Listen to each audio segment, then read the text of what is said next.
Family, what's going on? What's going on? This is your 30 plus dating relationship coach. It's good to be with you all today. Listen, uh, we're living in a time where relationships, marriage, how we do this thing is being redefined. And it's a time when people are calling the ways of old antiquated, outdated, and ineffective.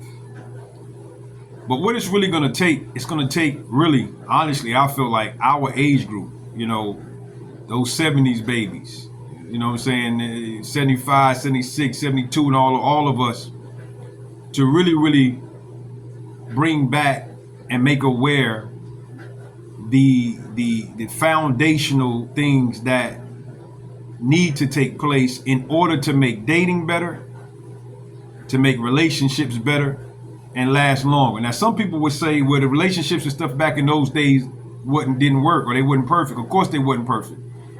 Neither are the relationships today. For a period of time, the divorce rate today with this new stuff that y'all call this, it's supposed to be so great.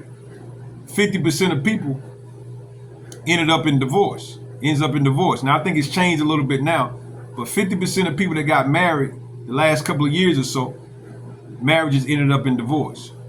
How is that working for you? One of the things about it we got to understand is that the way our grandparents and our moms and our aunties and all of them grew up and how they operated in relationships may not have been perfect, but it was effective in a lot of ways, and it left an imprint on us.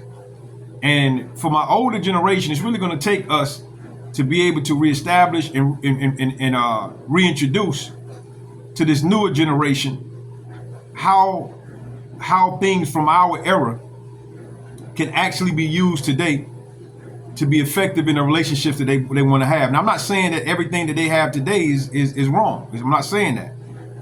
But some of the foundational things that need to happen in a relationship, I think is getting washed away with all this new age nonsense when it comes to marriage. Most people are talking about how much money a person make, and all how if a man should lead or if a man should pay, and all these types of things. There's all these conversations that feminine women and masculine women, all these conversations. We didn't have these conversations in our day.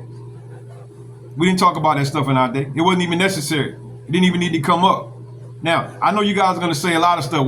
Well, it's different today. Y'all, women back then was controlled. Women, all this kind of stuff you're going to say. But at the end of the day, those type of situations wasn't all bad. They wasn't all bad.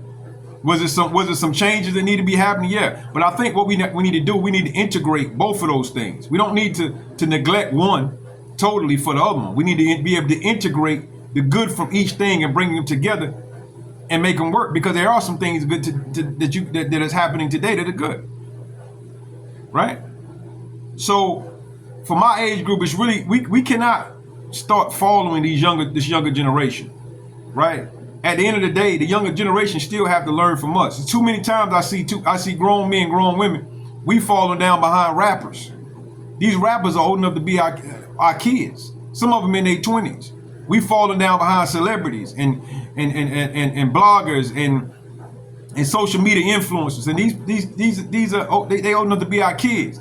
I'm not saying they don't know anything because they're young, but what I'm saying is that we still need to be a part of what's going on and be a part of this change and things that's happening, and let our voice be heard. I'm not gonna spend my life following the kids. Some of y'all falling down behind rappers, dressing like rappers, acting like rappers, and these they kids, they ain't even lived enough life yet to really be able to be sure that the things that they're talking about really work. You ain't lived enough life yet. You ain't had enough life experience. You going based upon where you at today in life, but you ain't lived enough life. We've lived enough life to be able to say, listen, this works, this don't work. That's gonna be good. That's not gonna be good. And but you got so many of us following them. And that's what I believe is why right now, when in society with dating and relationships and all that, things are so topsy-turvy, because what's being magnified is all of this new stuff, and we need to start magnifying all of some of the old things, right? So that everybody can understand that there is success in certain things, but you have to do it the right way. You can't start out on a project and neglect the instructions, or neglect the pattern that this thing is supposed to be dealt with and expect to have success in building it. It's not going to happen. It's not going to happen. So with platforms like mine and other platforms, and my age group and other age group, we need to make sure that we start magnifying what relationships should look like, positive relationships, bringing back what they call antiquated stuff back into the forefront, integrating it with some of the stuff that is new, that is actually working, and let's build and be successful when it comes to dating and relationship. Because I'm telling you right now, we need it. Don't say I ain't trying to help.